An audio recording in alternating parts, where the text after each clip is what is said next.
Bueno, supongo que habrá intervenciones o habrá opiniones del público, preguntas del público al respecto sobre el tema o referidas a los intervinientes, pero yo no quería hacer alguna pregunta, algún comentario, pedir algún comentario a todos ellos, aprovechando que están aquí, luego a saber si los puedo volver a encontrar y contactar con ellos. Esto es una tarea un poco egoísta por mi parte, ¿no? Digo, bueno, me gustaría, aprovecho este acto, la coartada, y para tenerlos aquí juntos, pero sobre todo es un poco una pregunta un poco general que también nos pone en contacto más, en realidad, con el carácter universal y transversal del fenómeno y de la obra, que es un poco, bueno, aunque es un poco manida, pero quizás sería la cuestión que es abierta a todos, que es un poco, por supuesto, el ámbito del fenómeno de las utopías, el fenómeno utópico, pues ha cobrado un extraordinario avance, especialmente en algunos ámbitos, fundamentalmente, como ha comentado Juan Pro, en el ámbito de los estudios utópicos y en otras esferas. Seguimos partiendo de la premisa de que estamos totalmente diseminados y fragmentados y cada uno va por su cuenta. Y, por supuesto, estos congresos, estos actos, pues tienen ese objeto un poco de reunificar fuerzas y unir. Pero, sobre todo, a mí lo que me interesaría es un poco explicar un poco o conocer la opinión de, aunque ya, por ejemplo, el profesor Tamayo ya lo ha mencionado brevemente, lo ha evocado, es cuál es el papel, desde la perspectiva particular de cada uno, de la disciplina de cada uno, si realmente, por supuesto, podríamos hablar del final de las utopías, del crepúsculo de las utopías. Evidentemente se han proclamado oficialmente, ahí tenemos el libro de Fukuyama sobre el fin de la historia, ¿no?, que va en esa línea, pero realmente consideráis vosotros como miembros de la mesa que la utopía como objeto de estudio, evidentemente, está en alza progresivamente. Ahora bien, yo tengo mi opinión, por supuesto, pero no la voy a comentar en el momento, es hasta qué punto consideráis vosotros que el concepto de utopía tiene validez hoy en día, aunque yo ya he comentado algo al respecto también antes, y, sobre todo, desde qué perspectiva se puede plantear. ¿De acuerdo? Si la utopía tiene futuro, si está en decadencia y, en segundo lugar, si es así, si realmente tiene futuro o las expectativas, el horizonte de la utopía existe, realmente cómo podría plantearse, cómo consideráis que se puede plantear, en qué ámbitos, en qué campos. Teniendo en cuenta que aquí estamos desde diferentes perspectivas, diferentes facetas, pues quizás todavía pues las opiniones son más ricas y más atractivas, ¿no? Entonces, quien quiera empezar primero, pues lo puede hacer. ¿Quién quiere empezar un poco? A mí me parece que la responsabilidad, en buena medida, de ese descrédito, de esas horas bajas y del maltrato semántico de la utopía nos corresponde a los académicos, porque la hemos expulsado de todos los campos del saber y del quehacer humano. Por ejemplo, en la filosofía, pues es que la filosofía hoy se atiene más a esa definición antigua de adecuación de la mente con la realidad, cuando tenía que ser todo lo contrario. Es la razón instrumental la que se ha impuesto. Y ahí creo que llevaba toda la razón Bloch, cuando decía, si una teoría no está de acuerdo con los hechos, peor para los hechos. Efectivamente. ¿Y qué ha hecho la filosofía? Todo lo contrario. Por eso la idea del cuadro de Goya, el sueño de la razón, crea monstruos. Pero también en el campo de las ciencias sociales. ¿Qué tipo de razón es la que impera en las ciencias sociales? Pues la razón contante y sonante, y además que suena, porque es el vil metal, ¿no? Claro, las ciencias sociales surgen como teoría crítica de la sociedad con idea de transformarla. Y ahora mismo se han convertido en unas ciencias legitimadoras de la realidad. O la propia ciencia política o la propia actividad política. Y eso contrasta, ese silencio, ese ese aislamiento, ese destierro contrasta con la gran floración de movimientos utópicos a los que estamos asistiendo ahora mismo y de los que muchos de estos intelectuales están distanciados. Entonces hay que buscar, hay que preguntarse cómo es posible que con esta floración de utopías, movimientos sociales, movimientos ecologistas, feministas, pacifistas, foros sociales mundiales, ¿cómo es posible que no hayamos elaborado o que no seamos capaces de elaborar un nuevo discurso sobre la utopía en sintonía con todos estos movimientos? Así que yo creo que tendríamos que pensarlo de manera especial nosotros. Pues vamos a ver. Desde el punto de vista material, el pensamiento utópico está muy vivo y debería, bueno, pues, enfocarse, por ejemplo, desde mi punto de vista y de mi especialidad, en la reivindicación de los derechos humanos. Sigue habiendo colectivos en situación de vulnerabilidad, sigue habiendo colectivos que están excluidos.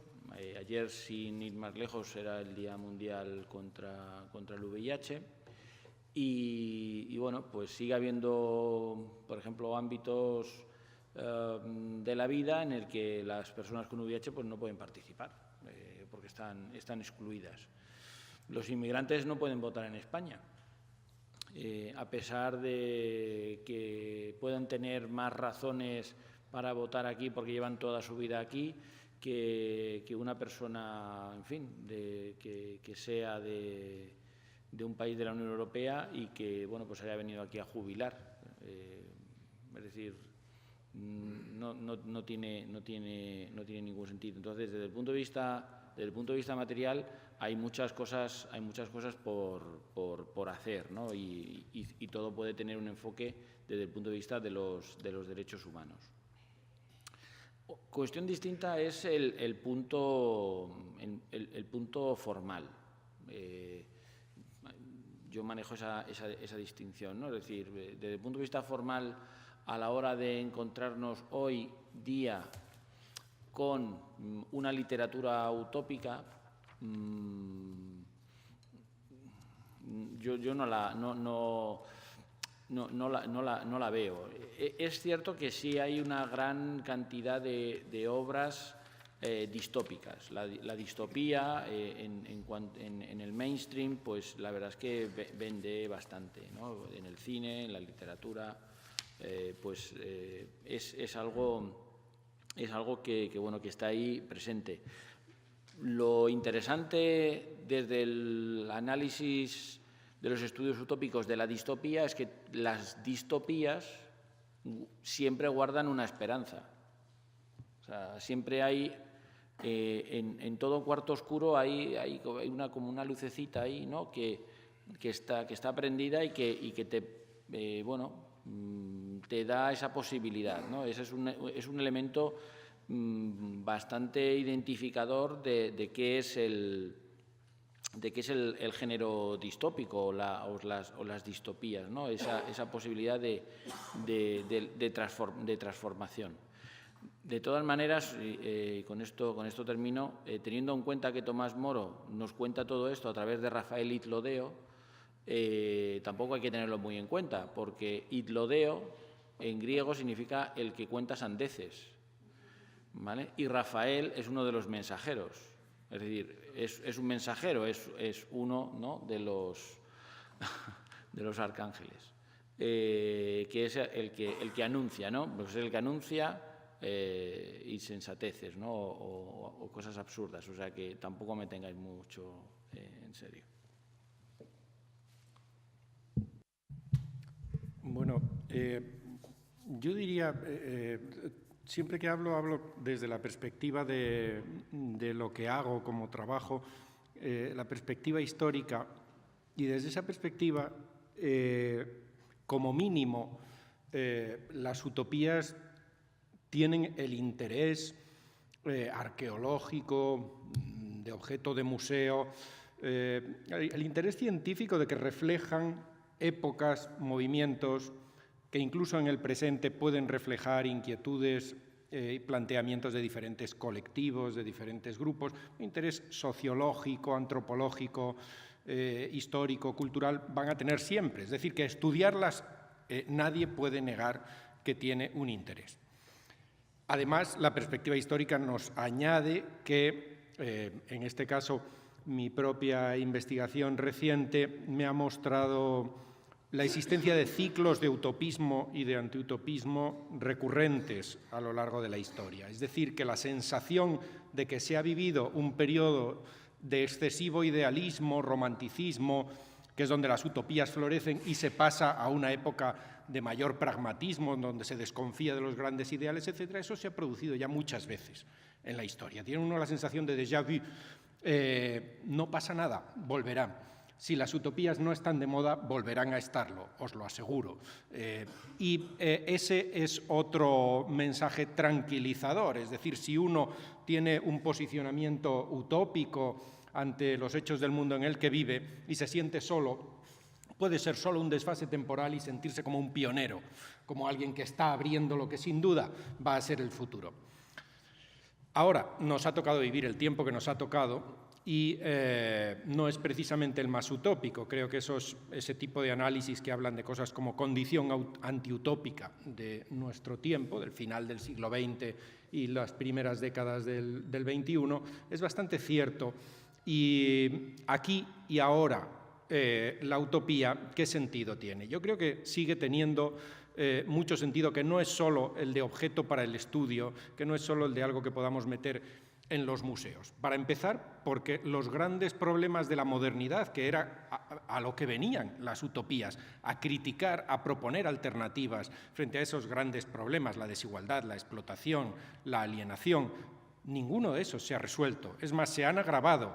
Y el desarrollo de la modernidad, tal como se ha conocido por la vía del capitalismo, ha producido problemas nuevos que los primeros utopistas no conocieron: la amenaza de destrucción nuclear, el calentamiento global, la destrucción del planeta, etcétera, etcétera. Es algo que se ha ido conociendo posteriormente, que Moro y los suyos todavía no habían alcanzado a ver todas las consecuencias que la modernidad iba a traer. De manera que lo que necesitamos no es menos utopía, sino más utopía y mejor, más imaginativa, más audaz, más potente contra las causas de los problemas por los que estamos amenazados.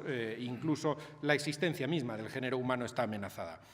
Es cierto que la historia de las utopías nos ha dado una perspectiva para pensar que el pensamiento utópico, la actitud utópica, tiene que equilibrarse de alguna manera junto al principio esperanza, el principio de responsabilidad. Es decir, de concebir las utopías siendo muy responsables sobre a dónde conducen. No puede ser tirar la piedra y esconder la mano. ¿Quién va a hacer esto? ¿Cómo se va a hacer? ¿A dónde nos conduce y qué consecuencias podría tener? A ver si va a ser peor el remedio que la enfermedad. Eso significa una cosa, y con esto termino. ¿Cuál es el papel que le toca a la academia en esta invitación a la utopía? Yo creo que es un papel muy importante. Los estudiosos, los investigadores, la universidad, ¿qué tiene que ver con la utopía?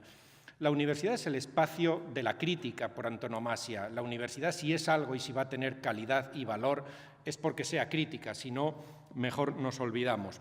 Y de lo que se trata es de proponer utopías críticas, crítica de la ideología, utopías que desenmascaren a los sostenedores de un statu quo injusto, pero también crítica de la utopía, incluida la utopía socialista. Y en este sentido, y retomo con eso el hilo de lo que fue mi intervención, la crítica de la utopía, teniendo en cuenta la importancia que ha tenido en la historia de la utopía el socialismo, tiene que empezar por la crítica del socialismo.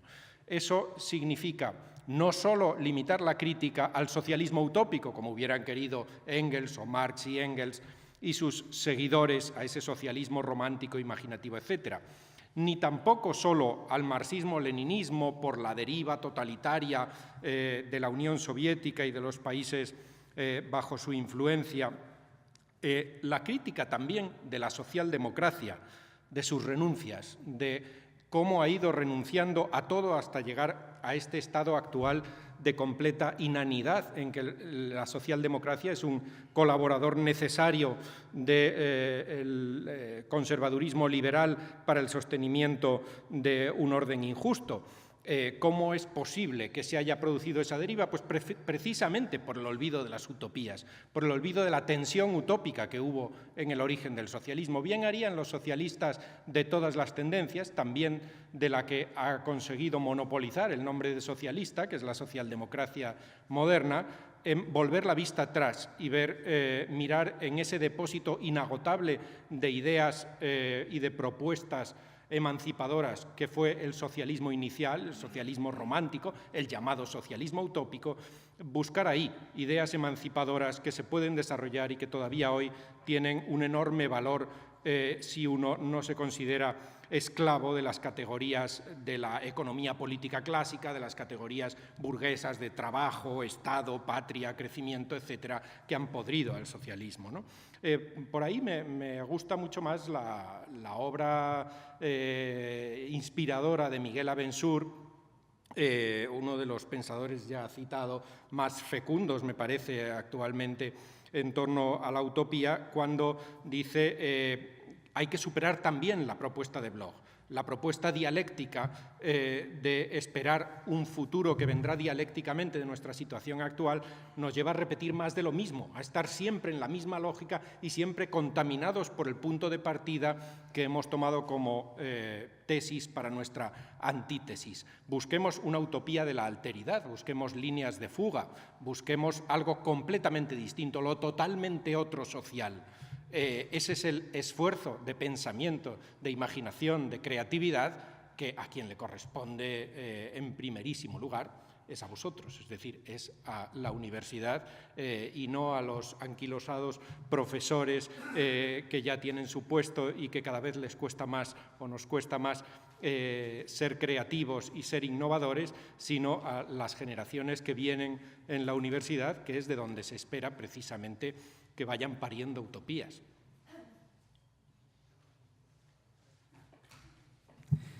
Sí. No sé por dónde empezar, porque como todos han contestado a la pregunta tuya, pues a ver cómo me las ingenio yo. ¿Que no me oyen? Pues yo me oigo perfectamente, no sé. Bueno,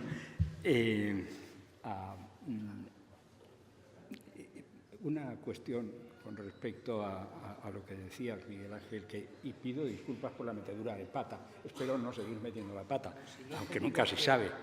Nunca se sabe. Ya. Bien, no, lo que puedo hacer es llevarme esto, pero es que no puedo dirigirme a Miguel Ángel sin... Bueno, en fin. Rafael y Tlodeo, claro.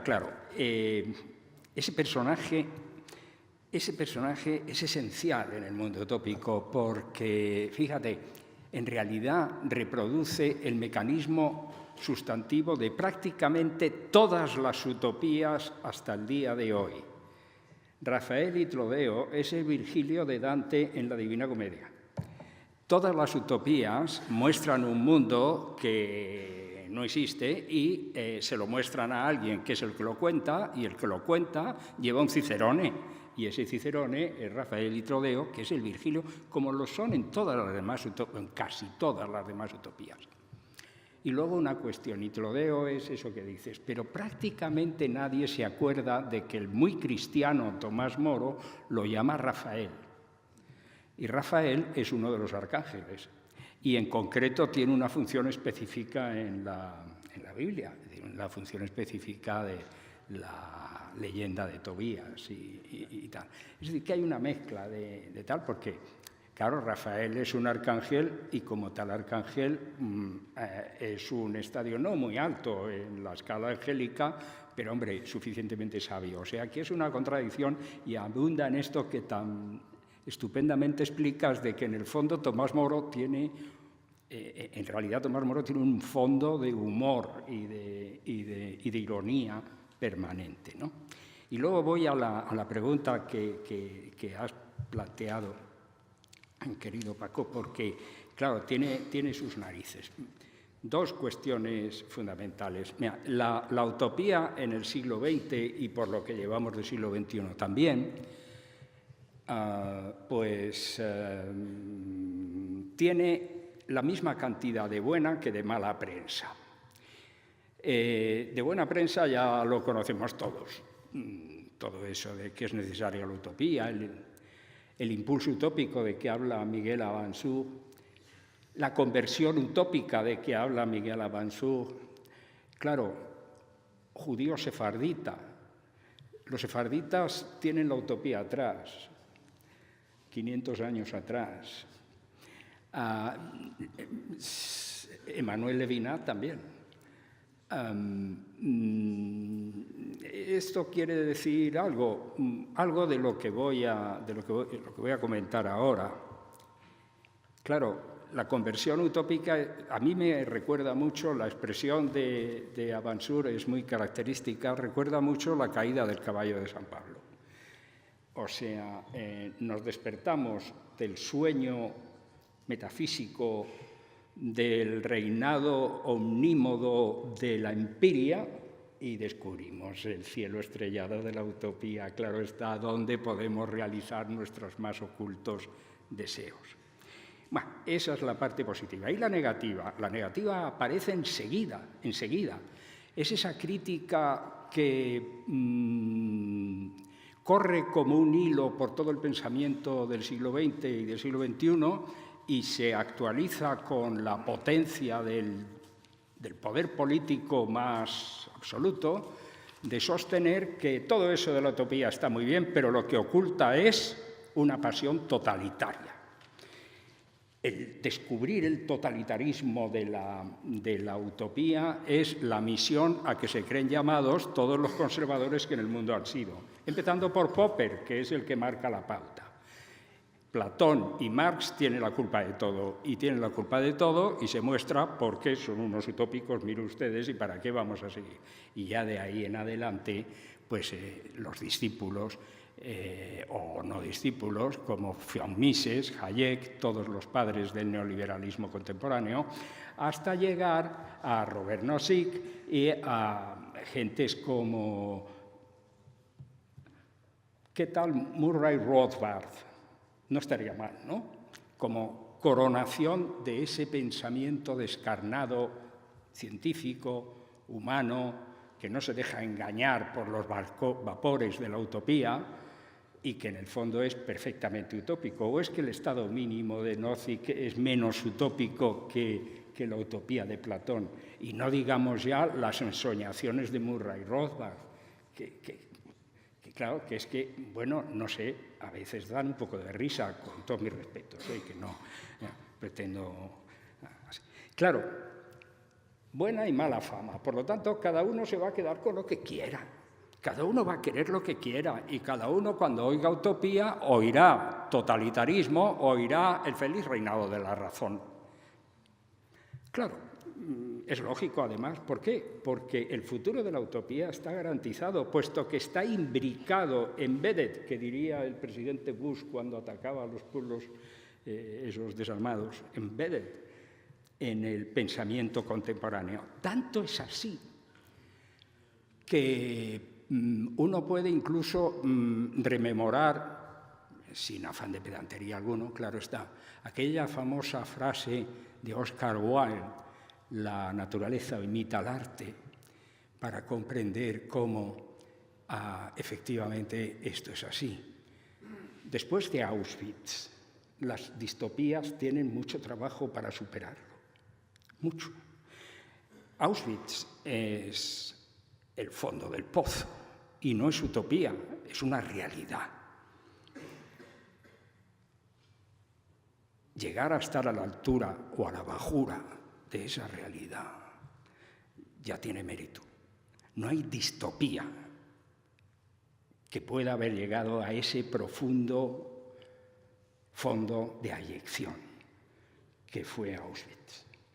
Cuando Adorno dice, después de Auschwitz, la poesía es imposible, que es una frase que todo el mundo recuerda, para bien o para mal, pues a uno le suena un poco como, por un lado o por otro, Platón al final es reivindicado y la poesía siempre se va a quedar fuera. Unas veces por deseo expreso de la compañía responsable y otras como desgraciado afán de reconocer la triste realidad imperfecta del ser humano. Así que futuro de la utopía, todo, porque es que la utopía está imbricada en sí, es que en realidad el pensamiento utópico es una de las formas del pensamiento humano, es más, es el propio pensamiento. Si el pensamiento no pretende permanentemente trascenderse a sí mismo y al hacerlo a sí mismo trascender la realidad en que nace y reconfigurarla según otros principios, ni es pensamiento ni es nada. Y claro, es que eso no pasa, pasa lo contrario. La utopía, en todas partes, hombre, en todas partes, en las ciencias sociales, en las jurídicas, en la historia, excuso decir, en la ciencia política. ¿Algún ejemplo queremos? Pues hombre, muy sencillo. ¿Qué es la situación ideal de que habla Habermas? Pues una utopía, ¿no? ¿O me equivoco? O efectivamente, por el hecho de que lo haya descrito en 2 densos volúmenes, resulta más verosímil una sociedad sin dominación. Una sociedad sin dominación. ¿Cuál es el fin de la utopía? ¿No es este? Uno de ellos. Es decir, otro será, por ejemplo, por fastidiar, solo por fastidiar un rato.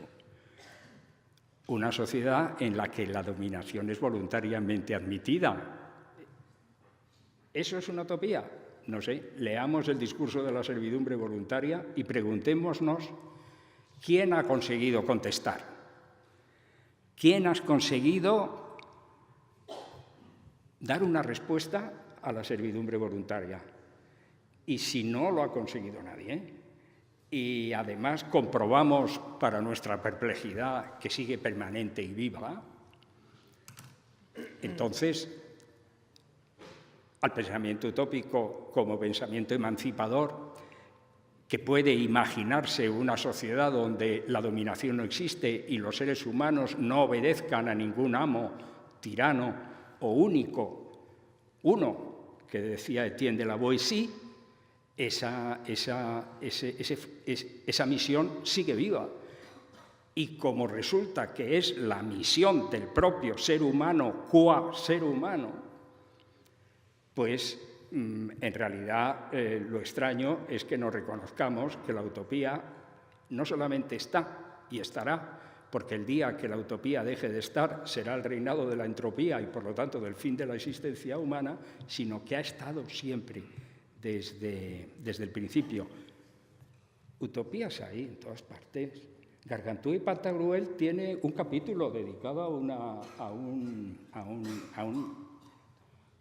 convento, a un monasterio utópico. El Marqués de Sade tiene una utopía en la filosofía de Boudoir.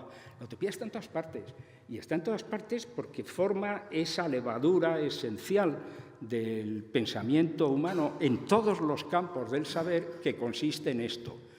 El ser humano será muchísimas cosas según han dictaminado numerosísimos y profundísimos filósofos, pero desde luego una cosa está absolutamente clara. Es un ser con tendencia a la trascendencia, y eso es lo que es la utopía, a mi modesto entender. Muchas gracias. Y bueno, yo sí. Quería completar lo dicho magníficamente por mis compañeros con 4 afirmaciones. La primera, retomando lo que ha dicho Ramón Cottarello, la afirmación con que comienza el libro El principio esperanza de Bloch. Precisamente, pensar es traspasar, pensar es trascender. Y es la respuesta a la pregunta ¿qué es el ser humano? ¿De dónde venimos? Por eso, a la hora de elaborar su antropología y de definir al ser humano, lo va a definir como animal utópico. Y luego, en tercer lugar, no va a contraponer razón y esperanza, sino que las va a complementar y va a decir la razón no puede florecer sin esperanza, la esperanza no puede hablar sin razón. Y finalmente, en cuarto lugar o cuarta afirmación, si desaparece la utopía, se impone la barbarie.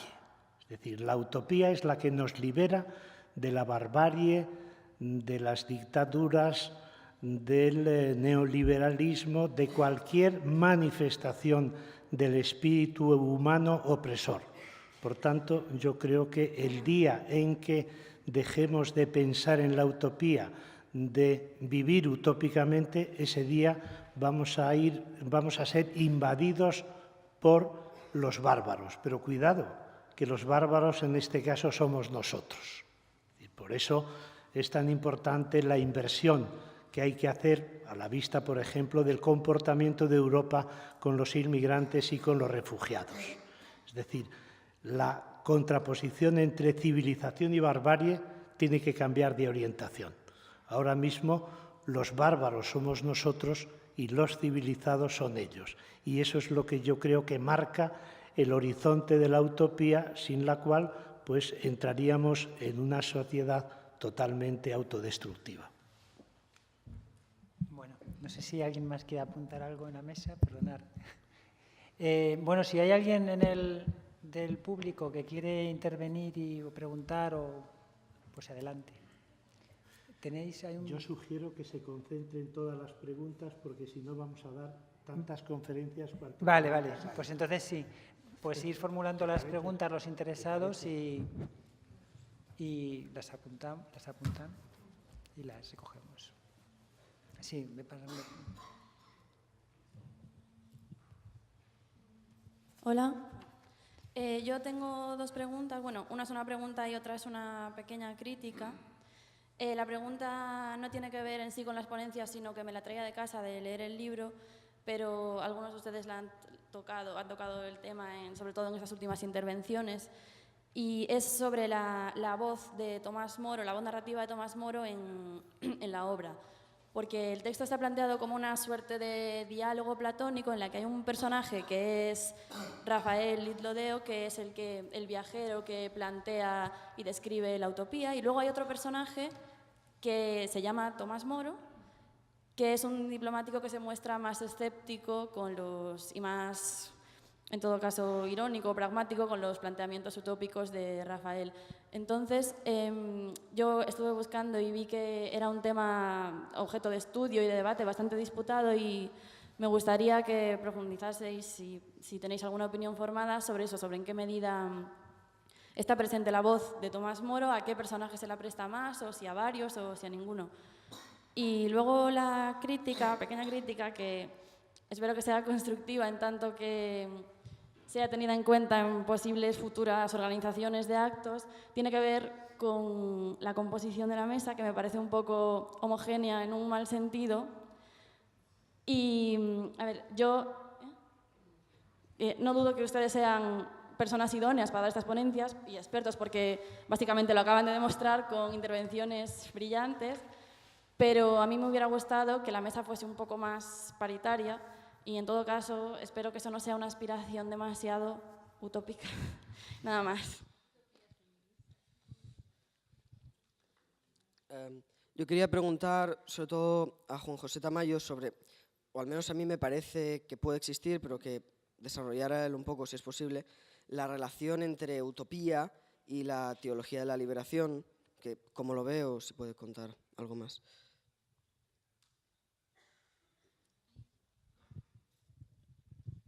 Buenos días o buenas tardes. Yo quería hacer una reflexión sobre un concepto y preguntarles por qué me parece importante para completar, o por lo menos quisiera buscar una ampliación, que es el concepto de conciencia. ¿Qué significado creen ustedes que tiene eso? Si analizamos el mismo personaje, Tomás Moro escribe una utopía, pero él vive a su manera una utopía, y si tenemos que resaltar algo más allá de las vicisitudes históricas en las que se mueve y de los compromisos políticos que adquiere, lo que es evidente es que él al final reivindica la conciencia como algo supremo, en el cual de alguna forma pensamos que está en su cosmovisión el depósito de esa utopía.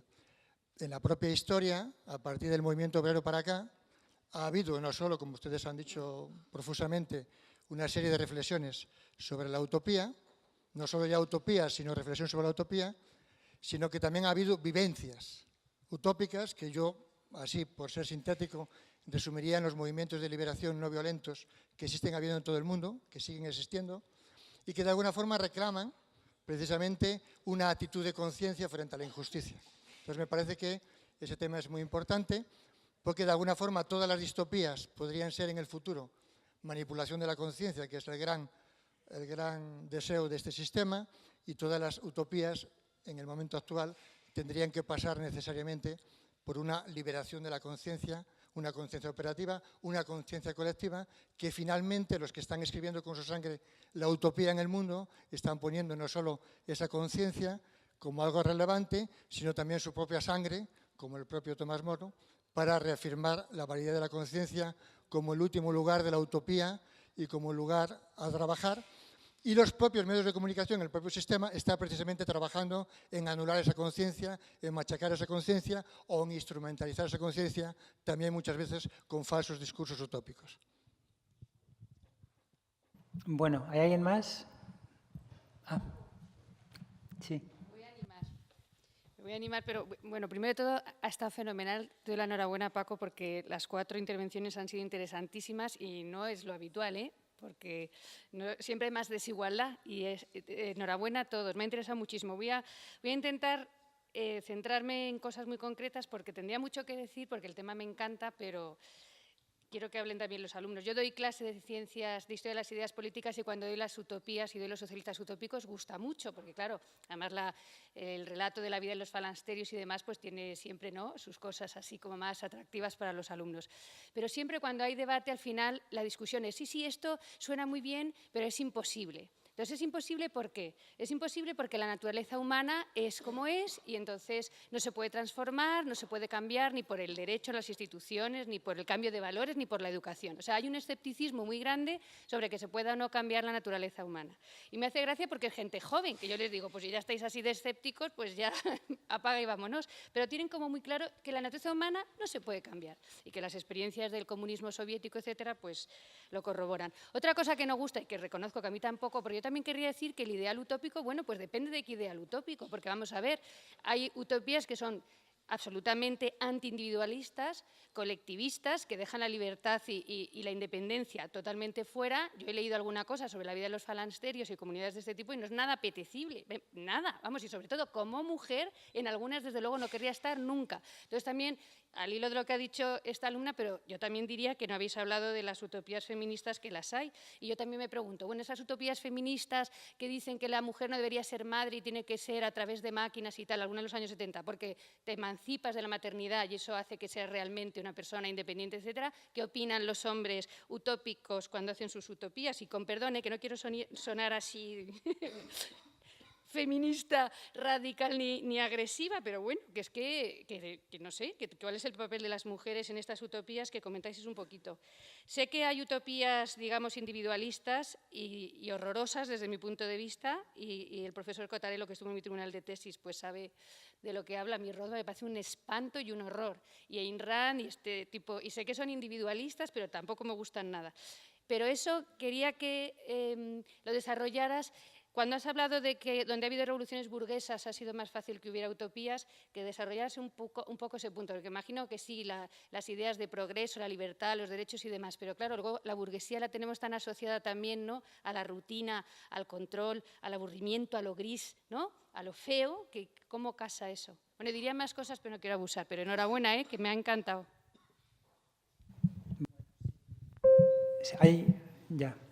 ¿Hay alguien más que quiera hacer alguna pregunta más? Vale. ¿Ya funciona esto o no? Que no sabía. No, también tendría muchísimas cosas que decir, pero solamente respondiendo a la pregunta que ha hecho el Martínez Mesa, ¿no?, me parece. Es mi respuesta a esa, bueno, muy tentativa. ¿Por qué no hay utopías hoy en día o por qué hay tan pocas? Yo es que vinculo la desaparición de la utopía y la aparición de las distopías mucho con una quiebra de la fe en el progreso. Esos momentos, las utopías siempre aparecieron en momentos de crisis, pero de vitalidad, de esperanza. Es el Renacimiento, es la Europa posterior, bueno, el mundo occidental posterior a la Revolución Francesa, con todas las perspectivas que se abren. Y es empezar el siglo XX y empiezan a aparecer utopías negativas y no hay ni una sola utopía positiva, salvo algunas de poquísima entidad y poquísima trascendencia. O sea, yo creo que es la quiebra de la fe en el progreso. No hay esperanza. Y si no hay esperanza, no hay utopía. Bueno, pues vamos a, si no hay ninguna pregunta más, vamos a cerrar el turno de preguntas, salvo que surja alguna después. Vamos a dar la palabra al profesor Cottarello, que es el que se tiene que marchar con mayor urgencia para que responda a lo que quiera, y luego seguimos, ¿vale? Sí, pido mil disculpas. Tengo una excusa muy grande, que es que tengo que conciliar vida familiar y laboral y me tengo que marchar. Entonces no voy a responder a nada, vamos a intervenir en el debate, porque no sería justo decir algo y luego marcharme sin atender a las respuestas, pero sí quiero decir algo con respecto a la observación de la primera interviniente. Pues sí, efectivamente, la mesa no es paritaria, debiera serlo. El género utópico es abrumadoramente patriarcal. Me cabe la honra de que estoy en este momento preparando la edición de Herland, que es una utopía feminista, donde una sociedad solo habitada por mujeres que se reproducen mediante partenogénesis. El libro es de finales del 19, primeros del 20, es un libro fascinante, así que espero que todos ustedes se animen y lo lean, porque es muy interesante. Y es una utopía feminista de las varias que hay, pero esta tiene un mérito especial, no me voy a entretener en ello. Pero sí, efectivamente, esto es algo pero supongo que el organizador de la mesa le corresponde más que a mí.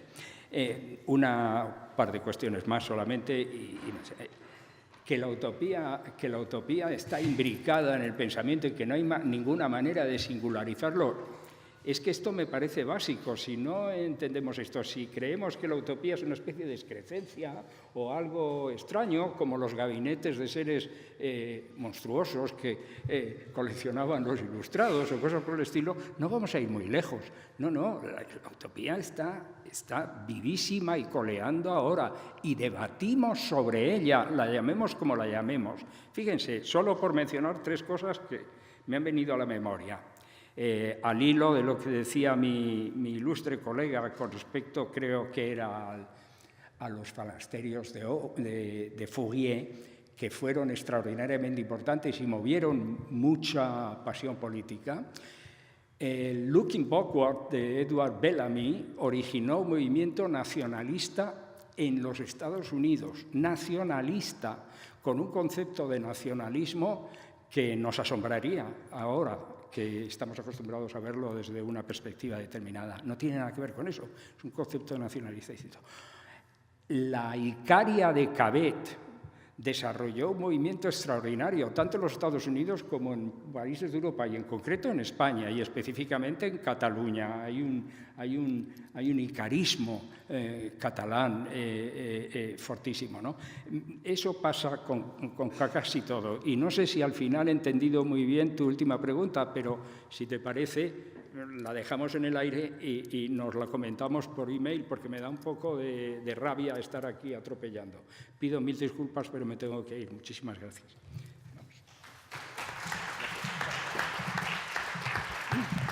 Bueno, antes de dar paso a los otros intervinientes para que contesten y formulen las preguntas, yo solamente quería responder a la que has hecho la crítica, que evidentemente la crítica va dirigida al organizador, que soy yo, porque los ponentes, los intervinientes, la verdad, ya han hecho suficiente con acudir aquí de buen grado y generosamente colaborar con el departamento y con la facultad.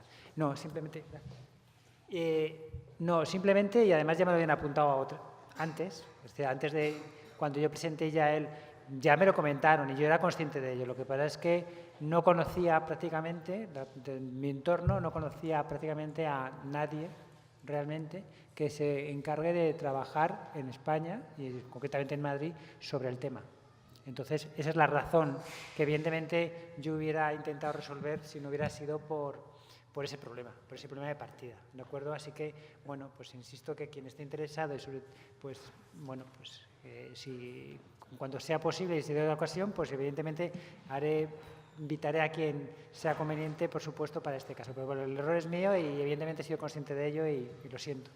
Y ahora, bueno, responder las preguntas que se han formulado, vamos a intentar contestarlas, vamos a responder rápido para evitar que nos quedemos al final ya solos, porque ya es tarde además, entre otras cosas.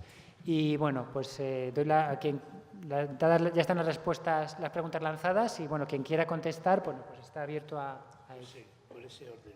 Si queréis, por el orden que queráis. Bueno, no quiero enrollarme porque es muy tarde. Las cosas que se han dicho son muy interesantes. Es verdad que también me extraño que la mesa no tuviera paridad de género, bueno, paridad, es decir, que fuera uniforme, ¿no?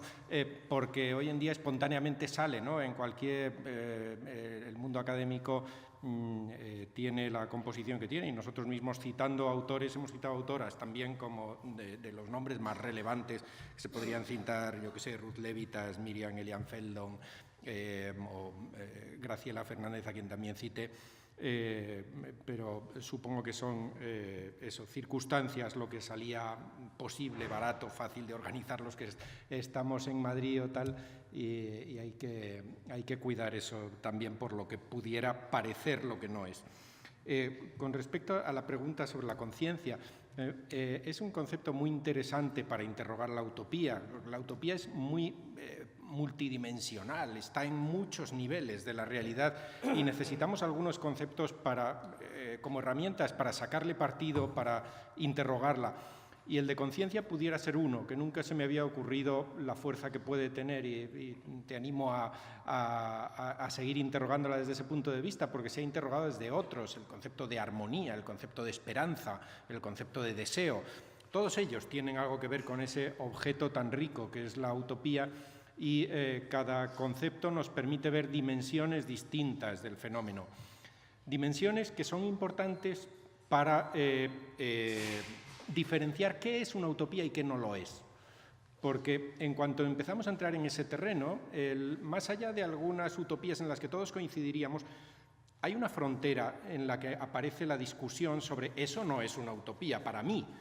Pero para mí sí. Entonces aparece algo que podríamos llamar la paradoja de la utopía mala. Lo que para alguien es una utopía y para mí es un horror. También se ha sugerido, ¿no?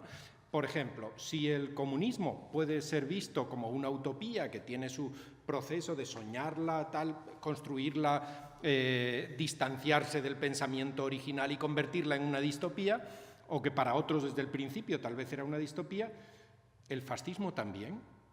No hubo muchos que pensaron, por ejemplo, el nacionalsocialismo, no hubo quien pensó en una utopía racial. ¿Podemos llamar a eso utopía? ¿Puede ser utopía el mal absoluto puesto en forma de sueño de algunos? Entonces, es solo el gusto personal, los valores que cada uno, valores éticos con los que cada uno se identifica, lo que permite diferenciar lo que es utopía y lo que no lo es, y ahí cobran importancia esencial esos conceptos con los que interrogamos a la utopía, y la conciencia podría ser uno efectivamente muy prometedor. Tres preguntas muy interesantes, tres respuestas muy rápidas. La pregunta que has hecho sobre el personaje de Tomás Moro dentro de la obra es una de las discusiones eternas. Tomás Moro ¿a qué jugaba? ¿No? ¿Se lo creía, no se lo creía, aceptaba todo lo que proponía, no lo aceptaba? Yo no lo sé. Realmente todos los escritores que generan obras aceptan al 100% todo lo que ellos están creando. Lo único que se puede decir sobre esto es que al final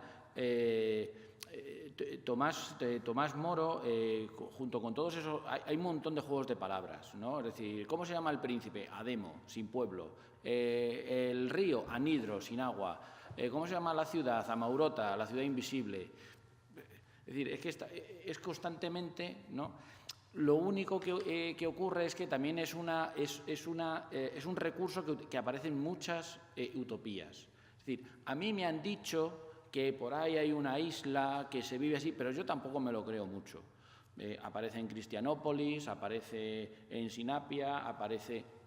O sea, es como, bueno, sí, esto hay alguien por ahí que me lo ha contado, pero bueno, pongámoslo ahí como, ¿no? como en stand-by, ¿no? A ver qué podemos aprovechar y qué no podemos aprovechar. Entonces, no hay una respuesta clara. Clara o definitiva, ¿no? Hay muchas respuestas, ¿no? Como has podido comprobar. La conciencia. Es muy interesante el tema de la conciencia y también lo que acabas de señalar, Juan, porque dentro de los propios utopistas, algunos no quieren ser considerados como utopistas. El ejemplo más claro es James Harrington. James Harrington en la República de Oceana dice que él no está haciendo una utopía como la de Tomás Moro.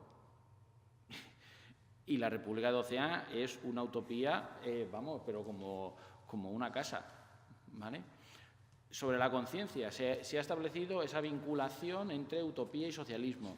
Curiosamente, en Italia, en los años 30, quien rescata las utopías es el pensamiento fascista. Y quien publica las utopías de los clásicos italianos del Renacimiento son los fascistas. Curioso.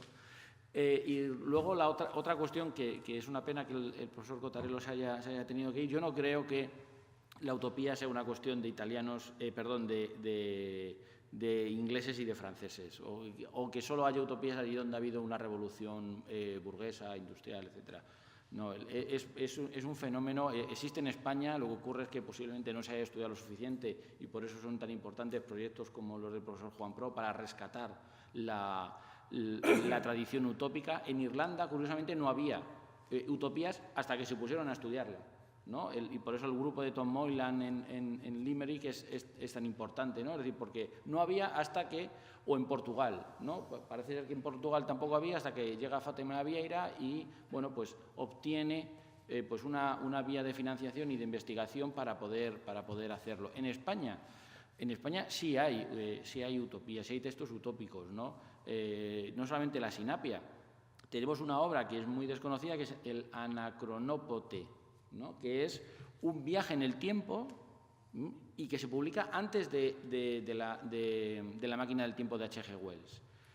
Entonces, en fin, en Italia hay una tradición utópica fundamental durante el Renacimiento. En Alemania hay utopías, en China hay utopías basadas en la idea de armonía, por ejemplo. Entonces, yo creo que sí es que esa idea de que no existen allí donde no hay, lo que ocurre es que, primero, ¿qué definimos como utopía? ¿No? Es decir, ¿tiene que tener aspecto literario, no tiene que tener aspecto literario, etcétera, etcétera? Y luego a ver qué grupos de investigación se están dedicando a esto. Gracias. Bueno, aforísticamente, ¿hay utopías fuera de Inglaterra y de Francia? Sí, pero es que hay más de las que se han dicho. Utopías en el mundo indígena. La utopía de la tierra sin males, de los guaraníes, la utopía del buen vivir, de los quechuas y aymaras, la utopía de las reducciones del Paraguay. Es decir, claramente yo creo que no se puede ubicar la utopía ni social, ni política, ni filosóficamente en esos dos entornos solo. Segundo, tema de utopía y feminismo.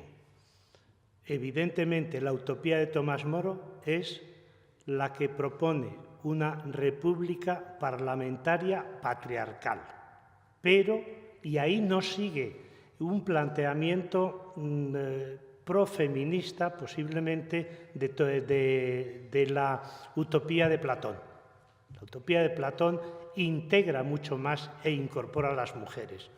¿Pueden las mujeres formar parte del grupo de los que controlan la ciudad? Claro que sí.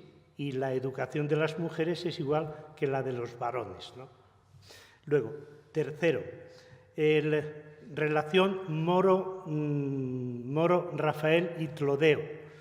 Yo creo que es imposible detectar sus diferencias, porque es verdad que la descripción de ambos es muy afín.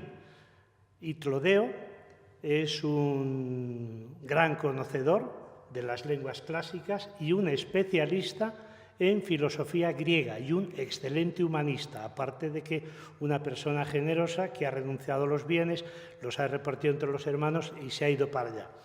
Esa imagen o esa figura responde perfectamente a Tomás Moro, un humanista, una persona experta en lenguas clásicas. La propia Utopía está escrita en latín, pero cuidado, no en un latín escolástico, sino en un latín culto. Pero luego, sin embargo, hay una serie de diferencias en el debate sobre si los filósofos deben participar en el gobierno. La diferencia es abismal. Moro, teóricamente y en la práctica, que se considera un intelectual y un humanista, no abandona la actividad política. Y Clodeo dice, no, de ninguna manera.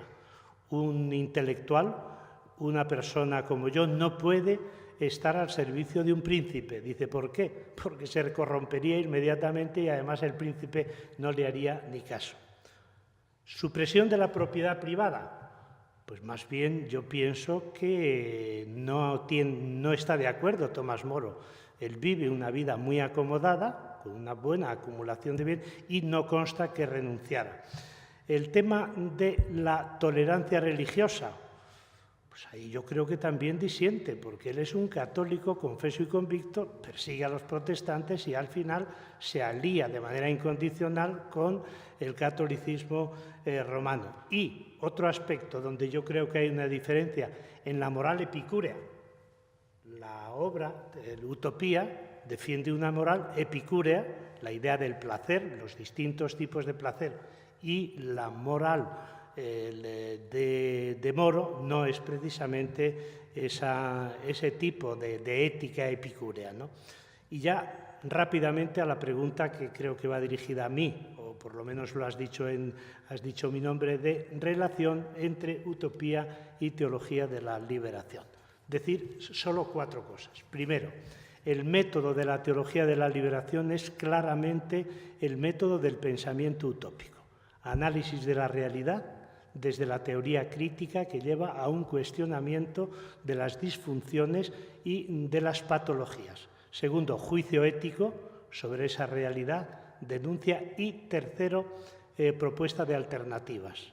Y en esa propuesta de alternativas se incorpora la categoría de socialismo. Y en los teólogos de la liberación no hay una afinidad con el socialismo realmente existente, con el comunismo, sino con un socialismo democrático que compagina libertad e igualdad. Y, finalmente, creo que uno de los inspiradores de la teología de la liberación es Bloch. Y, precisamente, gracias a Bloch, los teólogos y las teólogas de la liberación han recuperado todas las tradiciones utópicas, emancipatorias e igualitarias de la tradición bíblica, tanto en la Biblia cristiana como la Biblia hebrea. Bien, pues hoy yo tenía cosas que comentar, pero bueno, ya las contaré en otro momento y en otro lugar. Simplemente, pues agradecer al público y además sobre todo a los últimos resistentes. Y sobre todo también felicitarles, porque han tenido la suerte de contar, y con eso coincido con Paloma también, contar con unas exposiciones, unas intervenciones todas, para mi gusto y desde luego desde mi opinión, de muy altísimo nivel, que ya nos gustaría contar en todos los actos. Y bueno, pues espero que con este acto todos hayamos ampliado nuestro conocimiento sobre, yo desde luego, sobre el ámbito del fenómeno utópico, de la utopía, y sobre todo lo que decía el profesor Cotarello, que ya no está aquí, que evidentemente también este mayor conocimiento pues también nos ofrezca mayores dudas, mayor interés, porque muchas de las cuestiones que se han planteado son sugerentes, es decir, sugieren y nos abren la posibilidad de preguntarnos más cosas y de cuestionarnos más cosas. Así que muchísimas gracias a los 4 intervinientes y sobre todo al público también y bueno, pues damos por cerrado este acto. Muchas gracias a todos.